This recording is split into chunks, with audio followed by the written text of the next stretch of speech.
A paz do Senhor, meus Levi aqui para trazer aqui o subsídio do livro de apoio da lição bíblica Adultos, lição de número 13, que vai trazer o título Aviva, ó Senhor, a tua obra. Nós estamos estudando a lição do primeiro trimestre de 2023 e nesse trimestre nós estamos estudando o tema Aviva a tua obra, o chamado das Escrituras ao quebrantamento e ao poder de Deus. Nós já passamos por 12 lições, nós estamos para encerrar esse trimestre. E na lição de número 1, nós estudamos o avivamento espiritual. Na lição de número 2, estudamos o avivamento no Antigo Testamento.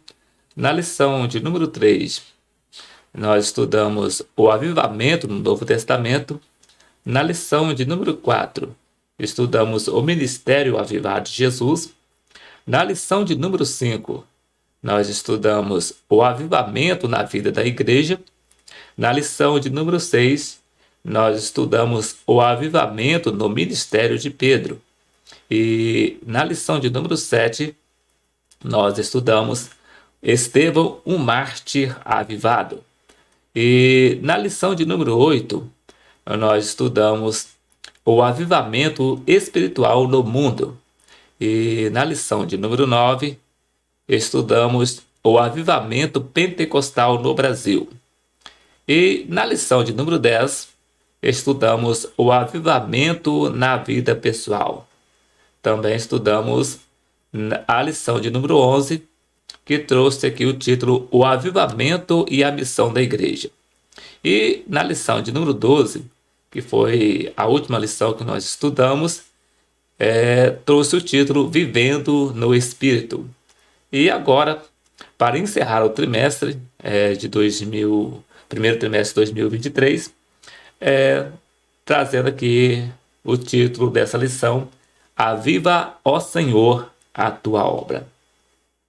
E o texto áureo nos diz assim: Ouvi, Senhor, a tua palavra e temi. Aviva, ó Senhor, a tua obra. No meio dos anos a notifica. Na ira, lembra-te da misericórdia. Abacuque capítulo 3, versículo 2. A verdade prática nos diz: é vontade de Deus avivar a sua obra nesses últimos dias até que o Senhor Jesus volte. E a leitura bíblica em classe está registrada no livro de Abacuque, capítulo de número 3, versículo de número 1 e 2, versículo 16 a 19, que nos diz: oração do profeta Abacuque sob a forma de canto. Ouvi, Senhor, a tua palavra e temi. Aviva, ó Senhor, a tua obra no meio dos anos. No meio dos anos a notifica. Na ira, lembra-te da misericórdia. Ouvindo eu, o meu ventre se comoveu. A sua voz tremeram os meus lábios. Entrou a podridão nos meus ossos e estremeci dentro de mim. Descanse eu no dia da angústia, quando eu vier contra o povo que nos destruirá. Porquanto, ainda que a figueira não floresça, nem haja fruto na vide, o produto da oliveira minta, e os campos não produzam mantimento, as ovelhas da malhada sejam arrebatadas, e nos currais não haja vacas. Todavia, eu me alegrarei no Senhor, exultarei no Deus da minha salvação. Jeová, o Senhor é minha força, e fará os meus pés como os das servas, e me fará andar sobre as minhas alturas. E os hinos sugeridos da harpa cristã para essa lição é o número 83, 131 e 341 da harpa cristã. Caso você ainda não conheça algum desses louvores, é só você pesquisar no YouTube, no canal Levi Modesto da Silva Oliveira, pesquisar por hinos sugeridos, lição 13, Aviva, ó Senhor, a tua obra, que você vai encontrar todos os 3 louvores na sequência para o seu elevo espiritual. E o comentário, a introdução nos diz assim: encerraremos este último trimestre. Aliás, encerraremos esse trimestre com o clássico texto do profeta Abacuque. Nele, o avivamento indispensável à Igreja do Senhor Jesus está revelado.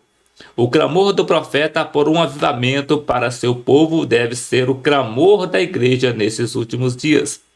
Nunca houve uma necessidade tão presente de a Igreja visível ser poderosa, avivada por Deus. As forças do mal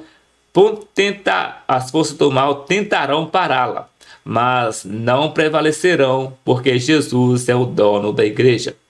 E a palavra-chave para essa lição é aviva. E no primeiro tópico vai trazer o título O Clamor pelo Avivamento. No primeiro subtópico, a intercessão angustiada do profeta. No segundo subtópico, a aparente indiferença de Deus. No terceiro subtópico, a resposta pronta de Deus. No segundo tópico traz o título O Avivamento pela Palavra. No primeiro subtópico, ouvir a palavra de Deus. No segundo subtópico, temer a Deus. No terceiro subtópico, o clamor pelo avivamento. E no terceiro tópico traz o título Avivamento, questão de vida ou de morte. Primeiro subtópico, o clamor pela misericórdia de Deus. No segundo subtópico, Deus é misericordioso. No terceiro subtópico, clamemos a Deus. E no livro de apoio para essa lição de número 13, traz o título Aviva, ó Senhor, a tua obra. Neste capítulo, tomamos como base para discorrer sobre o tema do avivamento espiritual, indispensável para a Igreja do Senhor Jesus Cristo nesse tempo em que vivemos.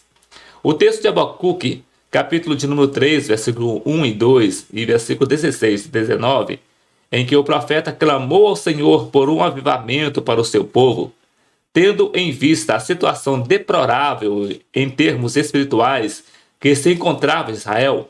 O tempo presente é chamado desde 1950 de períodos da pós-modernidade pelas análises da sociologia, sendo denominado na palavra Deus de o fim, tempos trabalhosos e últimos dias.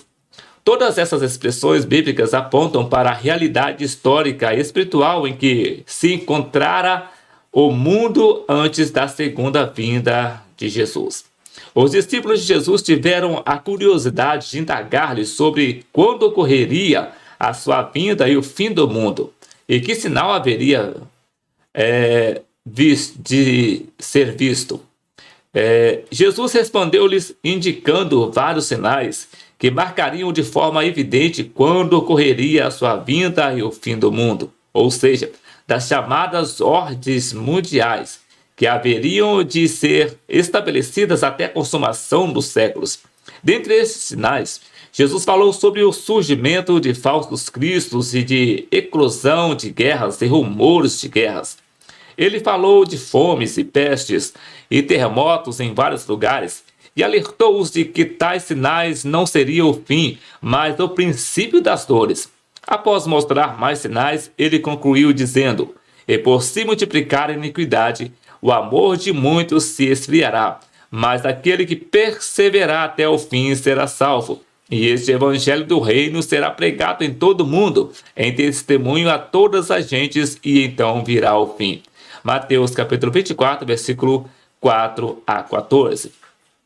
Além dos eventos de ordem espiritual, dos falsos cristos e falsos profetas, dos sinais de ordem política, prevendo os conflitos entre as nações e os eventos de ordem social, como fomes, pestes e outras catástrofes, Jesus acrescentou dois dos maiores sinais indicadores dos prenúncios da sua vinda para buscar a sua igreja, que foram a multiplicação da iniquidade e o esfriamento do amor entre muitos. Esse aumento da iniquidade ou da pecaminosidade humana na terra foi citado por Jesus em outra ocasião, quando ele disse que a sua vinda seria como nos dias de Noé, quando a corrupção tornou-se global e resolveu destruir toda a humanidade de então, conforme cita Mateus capítulo 24, versículo 37 e Gênesis capítulo 6, versículo 11 a 13. E Deus enviou a catástrofe hídrica do dilúvio, que eliminou todos os seres vivos que havia sobre a terra, exceto Noé e sua família, conforme registra Gênesis capítulo 7, versículo 17 a 24. De igual modo, Jesus alertou que a sua vinda seria como nos dias de Ló, em que a depravação moral era tanta que não mais havia sequer casamentos. O que prevalecia era a prática abominável da homossexualidade. Como também, da mesma maneira, aconteceu nos dias de Ló. Comiam, bebiam, compravam, vendiam, plantavam e edificavam. Mas no dia em que Ló saiu de Sodoma, choveu do céu fogo e enxofre, consumindo a todos. Assim será no dia em que o Filho do Homem se há de manifestar. Lucas capítulo 17, versículo 28 a 30. Foi com essa antivisão que Jesus declarou, antes da sua volta, que com o aumento da iniquidade, da depravação, do materialismo e da iniquidade, tal estado de coisas afetariam até mesmo os crentes. Paulo, como profeta de Deus, recebeu a revelação do que haveria de acontecer nos últimos tempos. Mas o Espírito expressamente diz que nos últimos tempos apostatarão alguns da fé, dando ouvidos a espíritos enganadores e a doutrina de demônios, pela hipocrisia de homens que falam mentiras, tendo cauterizado a sua própria consciência. 1 Timóteo capítulo 4, versículo 1. Nos dias que antecedem o arrebatamento, haverá grande ocorrência da apostasia, que é o desvio, o abandono da fé cristã, da sã doutrina. Assim, no tempo do profeta Abacuque, este teve que clamar a Deus por um avivamento na sua obra diante da terrível iniquidade que assolava Israel e Judá por volta dos anos 605 a 597 a.C. Com angústia na alma, Abacuque clamou ao Senhor e pediu a sua intervenção na caótica situação espiritual da nação eleita. Parece uma cópia do que está ocorrendo hoje no Brasil e no mundo, em termos espirituais e morais, incluindo as instituições do país. O profeta clamou: até quando, Senhor, clamarei eu, e tu não me escutarás? Gritarei violência, e não salvarás. Por que razão me fazes ver a iniquidade e ver a vexação? Porque a destruição e a violência estão diante de mim. Há também quem suscite a contenda e o litígio. Por esta causa, a lei se afrouxa e a sentença nunca sai, porque o ímpio cerca o justo e sai o juízo pervertido. Abacuque capítulo 1, versículo 2 a 4. Deus não deixou Abacuque sem resposta. Ele prometeu que enviaria uma grande nação, a Babilônia, para servir de juízo contra a desobediência geral do seu povo. Essa decisão deixou o profeta muito confuso. Como poderia Deus, o Senhor, usar uma nação mais ímpia que Judá para exercer os seus juízos? Mas Deus sabe o que faz. Naquelas circunstâncias, ele quis usar uma nação ímpia, cruel e violenta, para corrigir os graves desvios espirituais e morais de Judá. O profeta argumentou com o Senhor e resolveu confiar nele. Por tudo, sabe e que tens o controle de tudo. Primeiro, o clamor pelo avivamento. O profeta Abacuque foi considerado um profeta filósofo por conta das suas expressões eloquentes no seu relacionamento com Deus. O livro que tem o seu nome deve ter sido escrito entre os anos de 605 a 597 a.C., quando o Senhor interveio contra o povo eleito em meio à terrível pecaminosidade que dominava o reino de Judá. Incrivelmente, os povos de Israel e de Judá foram os que mais receberam as bênçãos de Deus na sua história.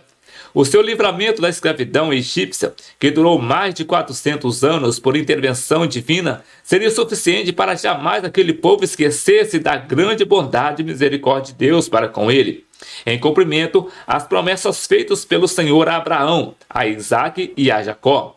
No entanto, ao longo dos livros do Antigo Testamento, sobretudo os livros proféticos, vemos que Israel foi o povo mais ingrato ao seu Deus.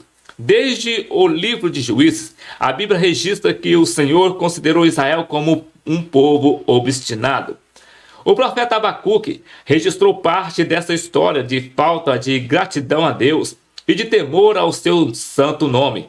Diante da gravíssima iniquidade de Judá e a aparente inação dos céus, o profeta dirige-se a Deus, clamando pela sua justiça. Era tremendamente urgente a necessidade de um avivamento espiritual para o povo que estava em total decadência, abusando da bondade e da misericórdia de Deus. Os dias atuais não são diferentes, são piores em termos de iniquidade e desprezo pela palavra de Deus. Nos carnavais, os homens debocham de Deus, de Cristo e da sua igreja e são aplaudidos de pé por multidões dominadas pelo diabo, mas o seu fim já está previsto na lei de Deus. Primeiro, a intercessão angustiada do profeta. Abacuque muito sofreu diante da iniquidade avassaladora que havia em Judá, e ele, como mensageiro de Deus, nada podia fazer além de orar e clamar ao Senhor. O que mais o angustiava era o fato de perceber que Deus não agia prontamente contra a corrupção espiritual e moral do seu povo. No seu clamor pela intercessão divina, podemos ver alguns aspectos da situação deplorável do povo. Aparente indiferença de Deus. O profeta clamou ao Senhor e indagou por que o seu clamor não tinha resposta diante da violência, da iniquidade, da destruição, da contenda e do litígio que ele via diante dos seus olhos, conforme registra Abacuque, capítulo 1, versículo 2 e 3. A aparente demora de Deus em agir contra a impiedade não é uma atitude injusta da sua parte.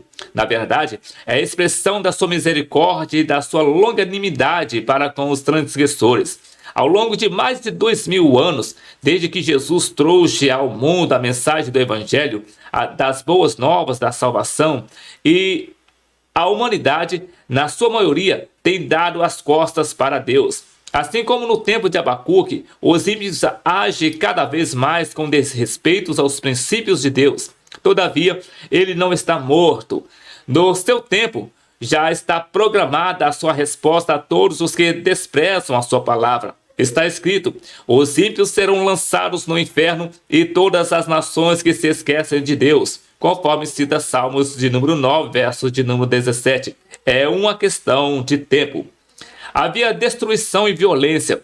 Ele clamou com angústia na alma: até quando, Senhor? Clamarei eu, e tu não me escutarás? Gritarei violência, e não me salvarás. Abacuque capítulo 1, versículo 2. O profeta levantava o clamor a Deus contra a violência em Judá, um reino que fazia parte da nação israelita. Ele esperava uma ação mais imediata da parte de Deus, mas na sua longanimidade, Deus só agiria no seu tempo. O Senhor esperou séculos para mandar o castigo do dilúvio, quando a terra estava cheia de violência. A violência humana é pior do que a dos animais. Estes agem por instinto. O homem age conscientemente, com violência contra o seu semelhante, por motivos carnais, de desejo de poder, de subjugar os mais fracos, de obter bens sem trabalhar, de querer dominar os próximos. As guerras são a expressão mais esquemática da violência como consequência do pecado que passou a todos os homens, conforme cita Paulo aos Romanos capítulo 5, versículo 12. A morte de Abel foi o início da prática da violência na sua expressão mais cruel, na eliminação da vida, que é dom de Deus e direito natural. A violência também se demonstra quando os seres humanos são eliminados de maneira covarde e cruel no recontido sagrado do ventre materno. Homens e mulheres ímpios, quando governam, clamam que O aborto é questão de saúde pública, que é direito reprodutivo da mulher, etc. Satanás consegue inverter valores ao ponto de levar os ímpios a concluir que o extermínio violento de seres humanos é questão de saúde pública. Segundo a lei de Deus, porém, tais criminosos já receberam a sua sentença para o juízo final. A justiça era corrompida. No seu clamor, Abacuque disse a Deus: por esta causa a lei se afrouxa e a sentença nunca sai, porque o ímpio cerca o justo e sai o juízo pervertido. Abacuque capítulo 1, versículo 4. Pode haver representação tipológica mais realista do que esta, porque esta dos tempos em que vivemos, especialmente em nosso país? Nunca a lei foi tão frouxa para coibir os delitos, as transgressões e os crimes.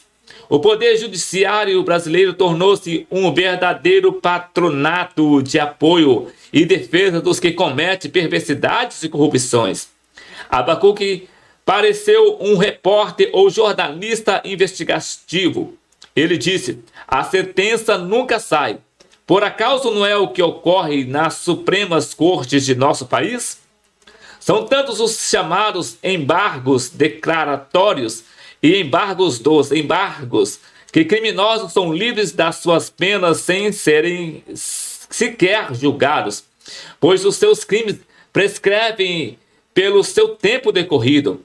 A morosidade da justiça é tão séria que muitos dizem que o crime compensa e que a impunidade é comum em nosso país. Havia uma situação em que os ímpios pressionavam os justos, certamente usando advogados poderosos, e o juízo saía pervertido. Abacuque não se conformava com aquela situação e clamava com todas as suas forças para que Deus ouvisse a sua oração. 2. A resposta pronta de Deus. Deus tem os seus planos e os seus desígnios segundo a sua soberania e a sua vontade divina. Abacuque esperava que o Senhor agisse contra a iniquidade de Judá, talvez usando um povo nobre e de grande reputação. No entanto, na sua resposta, Deus causou estranheza no coração do profeta, mas a providência dele, ainda que estranhas, era um meio para a correção dos desvios do povo e para despertá-los em busca do avivamento. Deus usou um povo ímpio. A resposta de Deus veio de forma bem diferente do que o profeta esperava. Ele, o soberano, resolveu convocar os caldeus ou os babilônicos para contrapor-se aos pecados e iniquidades de Judá.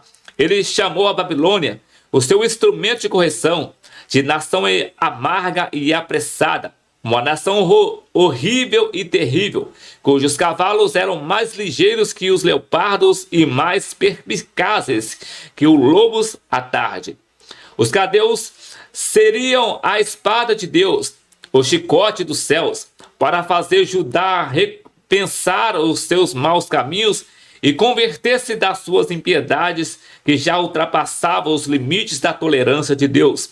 Ainda que parecesse inerte, Deus, na verdade, estava dando tempo para que a nação judaica lembrasse dos alertas divinos, mas o seu povo não se lembrou de Deus. Na sua resposta, que foi dura e excessiva, o Senhor falou que a nação que ele usaria para colocar Judá no seu devido lugar diante dele não era uma nação qualquer, mas sim uma poderosa nação em termos bélicos, com tantos cavaleiros que se espalhariam por toda parte e seriam tão ligeiros como águias que se apressam à comida, e que seriam tão violentos que tomariam tantos cativos como a areia. Os invasores, trazidos por Deus, não teriam piedade dos dominados, haveriam de escarnecer dos reis e dos príncipes e usariam de estratégia de ajustar a areia junto às muralhas, para tornarem-nas a invadirem as cidades. E fariam tudo isso em nome de seu Deus. Abacuque questiona Deus. Após ouvir a resposta de Deus de que o juízo estava para cair sobre o povo rebelde e pecaminoso, o profeta questiona o Senhor, indagando como ele, sendo santo, ficaria em silêncio, usando a nação mais ímpia que Judá para fazer o seu juízo.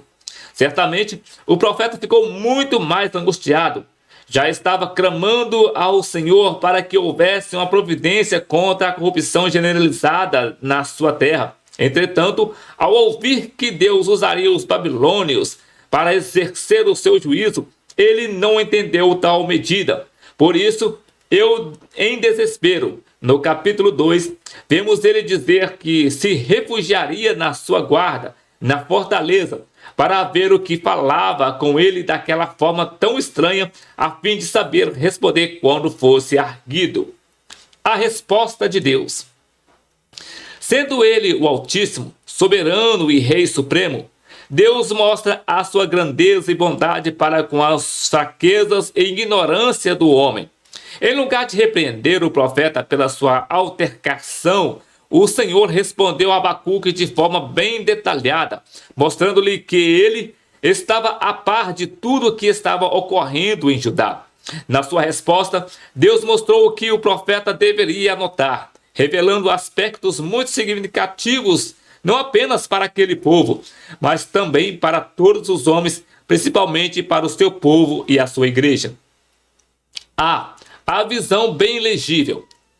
Deus disse para o profeta: então o Senhor me respondeu e disse: escreve a visão e torna-a bem legível sobre tábuas, para que a possa ler o que correndo passa. Abacuque capítulo 2, versículo 2. Podemos dizer que Deus já antevira o uso de outdoor há quase 3.000 anos atrás. A mensagem dada em visão deveria ser escrita sobre tábuas grandes e em letras bem grandes para que, mesmo que alguém passasse correndo, deveria lê-la com grande visibilidade. Deus quis tranquilizar o profeta, mostrando que, mesmo usando os ímpios caldeus como instrumento do seu juízo, haveria de castigá-los no seu tempo. O Senhor declarou: porque a visão é ainda para o tempo determinado, e até ao fim falará, e não mentirá.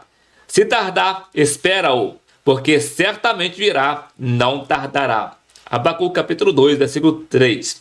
B. Lições da resposta dada por Deus. Na sua resposta, Deus faz afirmações importantíssimas para a situação de Judá e para todos os que nele creem. Ele diz que aquele a quem ele haveria de usar tinha a alma inchada e não era reta, mas o justo pela sua fé viverá. O apóstolo Paulo, séculos depois, usou essa afirmação para mostrar que ninguém seria justificado pela lei, mas pela fé em Cristo, conforme registra Gálatas capítulo 3, versículo 11. Deus mostra que o que é dominado pelo vinho ou pela bebida alcoólica torna-se desleal e soberano, ou soberbo, buscando cercar-se de apoios humanos para os seus intentos. Ele também mostra que tais pessoas acabam se enchendo de dívidas que lhes trarão muitos dissabores. Disse ainda Deus na sua resposta: ai daqueles que ajunta em sua casa bens mal adquiridos. Deus condena aquele que edifica a cidade com sangue e que funda a cidade com iniquidade. Em meio a essas palavras de reprovação e condenação, o Senhor inseriu uma promessa maravilhosa que só se cumprirá no milênio, porque a terra se encherá do conhecimento da glória do Senhor, como as águas cobrem o mar. Abacuque capítulo 2, versículo 14. E ele prossegue com as suas condenações. Ai daqueles que dá de beber ao seu companheiro, tu que lhe chegas o teu odre e o embebedas para ver a sua nudez, será farto de ignomínia em lugar de honra. Bebe tu também e sê como um incircunciso. O cálice da mão direita do Senhor se voltará sobre ti. O vômito ignominioso cairá sobre a tua glória. Abacuque capítulo 2, versículo 15 e 16. Deus prometeu que os caldeus receberão de volta a violência que cometeram contra o Líbano e que até mesmo os animais ferozes voltar-se-ão contra eles. Deus reverbera contra a idolatria, anteobra dos artífices que confiam na mentira e nos ídolos mudos. São falsos deuses e ouro e de prata, no meio das quais não há espírito algum. O Senhor conclui a sua sentença contra os babilônios, dizendo que, diante de toda essa referência negativas e afrontosas de um povo idólatra e que não o conhece, Deus declara sobre si mesmo: mas o Senhor está no seu santo templo, cale-se diante dele toda a terra. Abacuque capítulo 2, versículo 20. 2. O avivamento pela palavra. Já vimos de maneira substancial qual era a situação calamitosa em termos espirituais e morais em que se encontrava a nação de Judá. Havia iniquidade geral dominando a nação, havia incredulidade e rebeldia, a violência era comum em todos os lugares, não havia temor de Deus. Sem dúvida, essa situação era uma das pré-condições para a busca do avivamento. Quando as pessoas sentem que precisa haver mudanças nas suas vidas, primeiro em termos espirituais e morais. Diante dessa necessidade premente, Abacuque orou a Deus com muito temor e súplica. A sua oração certamente nos mostra um caminho para o avivamento. Primeiro, ouvir a palavra de Deus. Abacuque, na sua oração, disse com profundo sentimento: ouvi, Senhor, a tua palavra. Abacuque capítulo 3, versículo 1, a parte A. No capítulo 1 do seu livro, ele expressa toda a sua angústia por imaginar que o silêncio de Deus ante a pecaminosidade do povo era a sua indiferença ante a tão grave situação espiritual e moral de Judá. Contudo, diante da sua angustiosa súplica, Deus respondeu-lhe não como ele queria, mas pela sua vontade soberana. Ainda que o profeta não entendesse a princípio como Deus iria usar um povo mais ímpio que o de Judá para exercer o seu juízo sobre a descendência nacional daquele povo, o Senhor fê-lo ciente de todas as medidas divinas que já estavam definidas contra Judá e contra os caldeus, a vara da correção de Deus. Assim, no capítulo 3, Abacuque começa a sua oração dizendo que ouvir a palavra de Deus, ela tem virtudes que ultrapassam a compreensão limitada do ser humano, marcado pelo pecado. A palavra de Deus purifica os caminhos, conforme cita Salmos de número 119, verso 9. Dá condições para o crente não pecar contra Deus. Salmo 119, verso 11. Alegra o coração de quem se lembra dela. Salmo 119, verso 16. Vivifica o coração. Salmo 119, verso 25. Fortalece a alma. Salmo 119, verso 26. Traz salvação. Salmo 119, verso 41. Produz a piedade de Deus. Salmo 119, verso 58. Consola o aflito. Salmo 119, verso 76. Veio do céu e permanece no céu. Salmo 119, verso 89. É lâmpada e luz para o caminho da vida. Salmo 119, verso 105. A palavra de Deus sustenta. Salmo 119, verso 16. Ordena os passos. Salmo 119, verso 133. É muito pura. Salmo 119, verso 140. A palavra de Deus é a verdade desde o princípio. Salmo 119, verso 160. Ela dá entendimento. Salmo 119, verso 169. É gozo e alegria no coração. Jeremias capítulo 15, verso 16. A palavra de Deus é a verdade. João capítulo 17, verso 17. Com todas essas maravilhosas características reveladas na Bíblia, a palavra de Deus deve ser a base de qualquer movimento na vida cristã. Além do rol de atributos que a palavra tem, ela produz mudanças profundas na vida do crente. Diz o autor aos Hebreus: porque a palavra de Deus é viva e eficaz, e mais penetrante do que qualquer espada de dois gumes, e penetra até a divisão da alma e do espírito, e das juntas e medulas, e é apta para discernir os pensamentos e intenções do coração. Hebreus capítulo 4, versículo 12. Desse modo, Abacuque soube colocar-se diante de Deus na busca pelo avivamento espiritual, dispondo-se a ouvir a palavra de Deus. 2.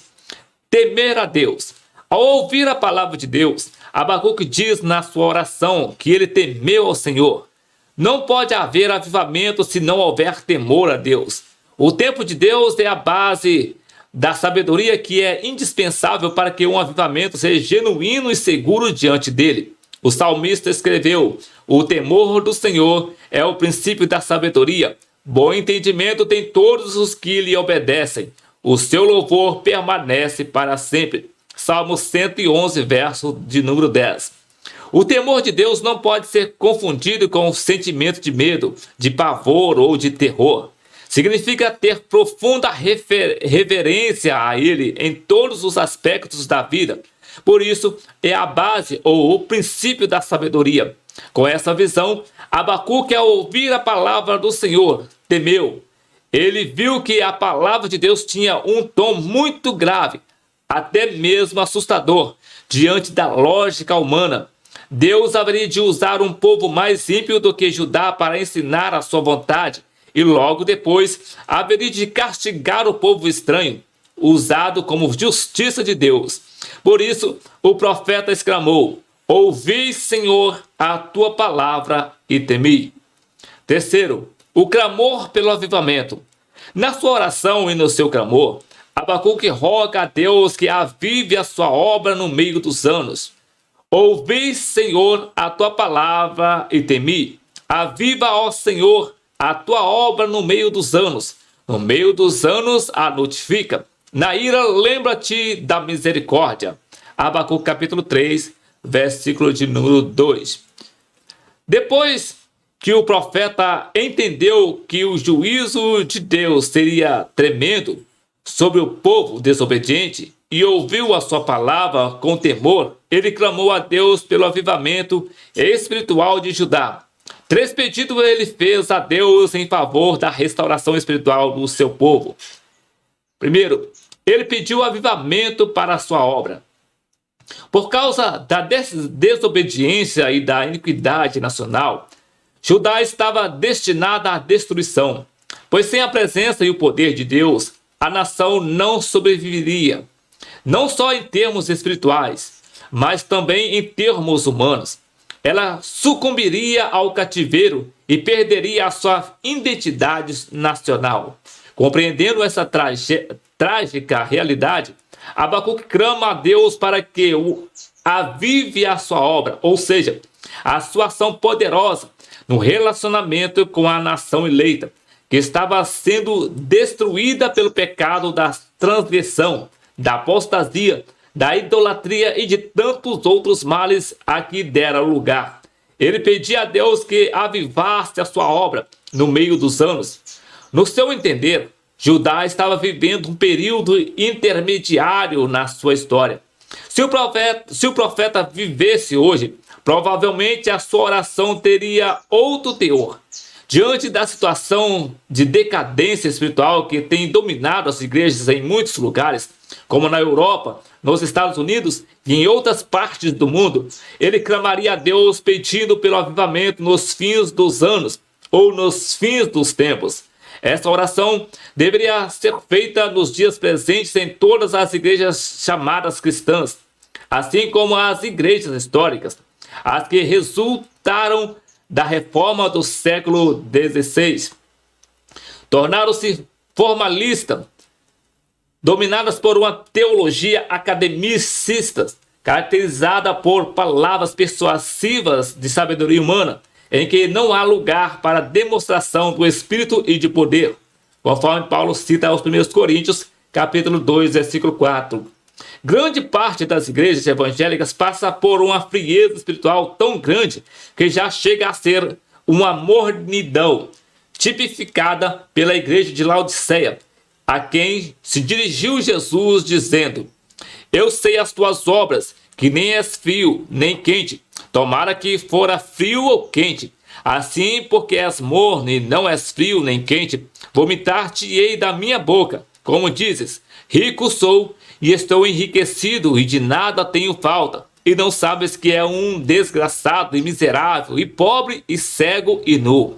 Apocalipse capítulo 3, versículo 15 a 17. Nos dias atuais, com a chamada a falsa teologia da prosperidade, segundo a qual todo crente tem que ser rico e nunca adoecer, e com a presunçosa e pretensa confissão positiva, segundo a qual o crente pode exigir, determinar, decretar bênçãos e Deus tem que fazer. Muitas igrejas estão acomodadas em termos espirituais, não buscando mais o batismo no Espírito Santo e nem os dons espirituais. Propalam um triunfalismo dito espiritual, cheio de soberba e presunção.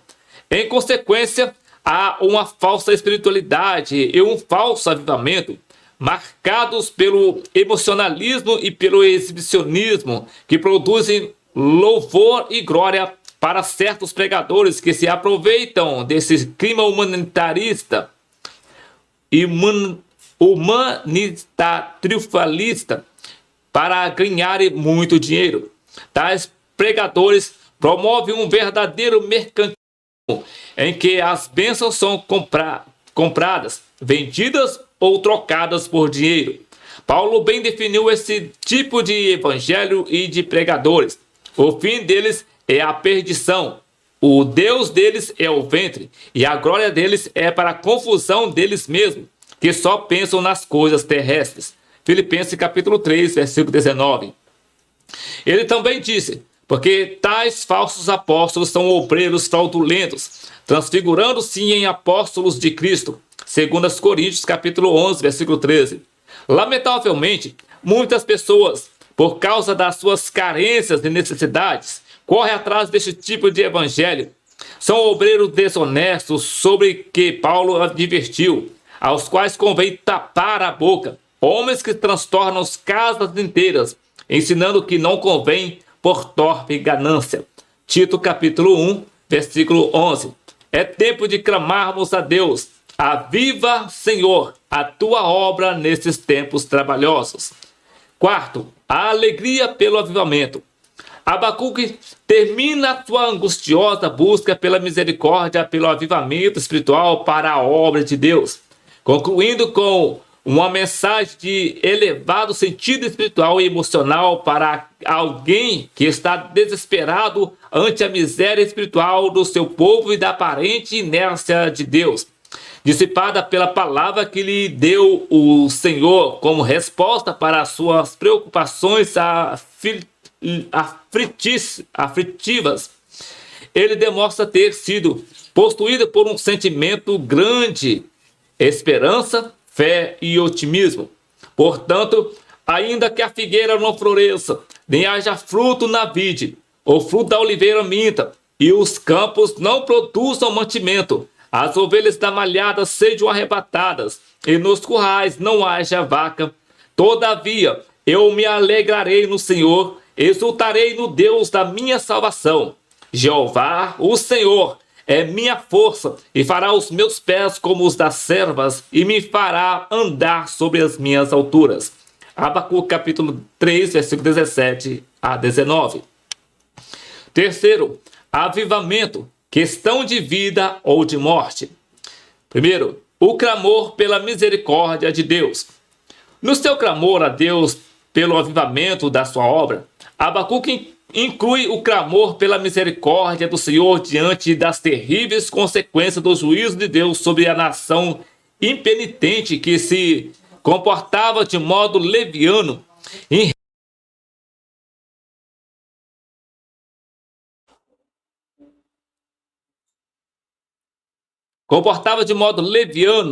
irresponsável e até agressivo contra o Senhor. Era uma questão de vida ou de morte. Ele suplicou: na ira, lembra-te da misericórdia. Abacuque capítulo 3, versículo 2. O profeta percebeu a ira de Deus sobre a situação de descalabro espiritual e moral da nação e sabia que, se Deus não tivesse misericórdia, certamente o povo haveria de perecer ante o peso da mão do Senhor. O profeta sabia que o Senhor é misericordioso para com o que teme e terrivelmente severo durante gerações para com os que o desobedecem. No texto que fala dos 10 mandamentos, Deus diz sobre a não adoração à imagem de escultura. Não te curvarás a elas e nem as servirás, porque eu, o Senhor teu Deus, sou Deus zeloso, que visita a maldade dos pais nos filhos até a terceira e quarta geração daqueles que me aborrecem, e faço misericórdia em milhares aos que me amam e guardam os meus mandamentos. Êxodo capítulo 20, versículos 5 e 6. Segundo, Deus é misericordioso. Abacuque sabia que o Senhor é Deus misericordioso, que ouve as orações dos que, mesmo sendo transgressores, arrependem-se dos seus pecados e buscam a sua face e o seu perdão. Quando Davi desobedeceu ao Senhor, teve de escolher entre três coisas dificílimas: 3 anos de fome para o seu povo, 3 meses de perseguição pela espada dos inimigos, ou 3 dias de peste sobre Israel, como castigo do Senhor. Davi ficou em sério aperto para decidir. Depois de pensar sobre as consequências de cada proposta de Deus, concluiu. Então disse Davi a Gade: estou em grande angústia. Caia eu, pois, nas mãos do Senhor, porque são muitíssimas as suas misericórdias, mas que eu não caia nas mãos dos homens. 1 Crônicas, capítulo 21, versículo 13. Davi preferiu cair nas mãos de Deus para não cair nas mãos dos homens. Ele sabia que o Senhor é justo e severo contra os ímpios, mas também que são muitíssimas as suas misericórdias. Deus ouviu o seu servo e castigou o povo, mas mandou o anjo suspender o castigo, e Davi ofereceu sacrifício ao Senhor em gratidão pela sua misericórdia. Maior percepção teve o profeta Jeremias quando declarou: as misericórdias do Senhor são a causa de não nos sermos consumidos, porque as suas misericórdias não têm fim. Lamentações capítulo 3, versículo 22. Terceiro, clamemos a Deus.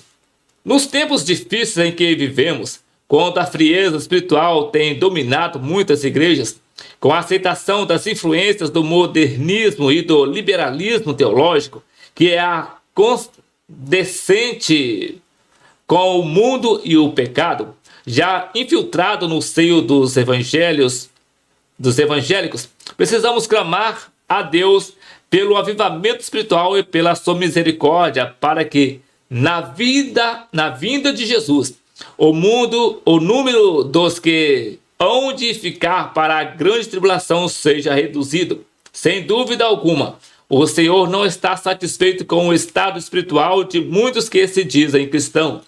Nos dias atuais, ao que tudo indica, a depravação moral no mundo tornou-se endêmica.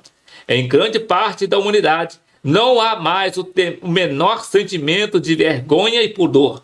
A iniquidade não é apenas praticada individualmente ou por grupos, mas está institucionalizada e com apoio legal, como ocorreu no Brasil há poucos anos, em que os governos de esquerda incluíram nos seus planos a institucionalização do crime cruel e covarde do aborto e o falso casamento gay, com declarado e total apoio daqueles governantes e políticos. Além disso, há igrejas que se dizem cristãs que aprovam essas abominações, com o pretexto de serem igrejas inclusivas, aceitam a depravação moral como sendo normal, alegando que Deus é amor e não exclui ninguém. Esquece o que diz a Bíblia: segui a paz com todos e a santificação, sem a qual ninguém verá o Senhor. Hebreus capítulo 12, versículo 14. Por isso, Jesus também declarou que a situação do mundo tempos antes da sua vinda seria semelhante à do tempo do patriarca Ló, quando a pecaminosidade de Sodoma, Gomorra e cidades vizinhas era tão grande, com destaque para a homossexualidade, que o Senhor resolveu destruir todas aquelas comunidades, conforme cita Gênesis capítulo 18, versículo 20 e capítulo 19, versículo 24 e 28. Ele deve estar irado e já baixou a sua sentença contra os ímpios. Os ímpios serão lançados no inferno, e todas as nações que se esquecem de Deus. Salmos 9, verso 17. Devemos repetir a oração de Abacuque. Na ira, lembra-te da misericórdia. Abacuque, capítulo 3, versículo de número 2.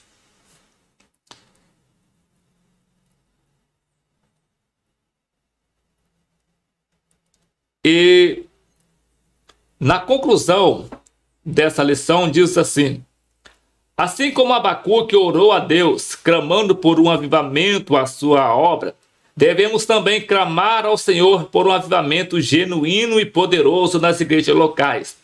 A situação espiritual e moral do mundo está semelhante ou até mesmo pior que nos tempos do profeta. Devemos clamar pela misericórdia de Deus, pelos que estão se apostatando da fé, e em muitas igrejas, aprovando todas as abominações contra Deus. Clamemos solenemente: aviva, ó Senhor, a tua obra. E então, meus queridos, esse aqui foi o subsídio do livro de apoio da lição de número 13, última lição do primeiro trimestre de 2023, que trouxe aqui o título Aviva, ó Senhor, a tua obra.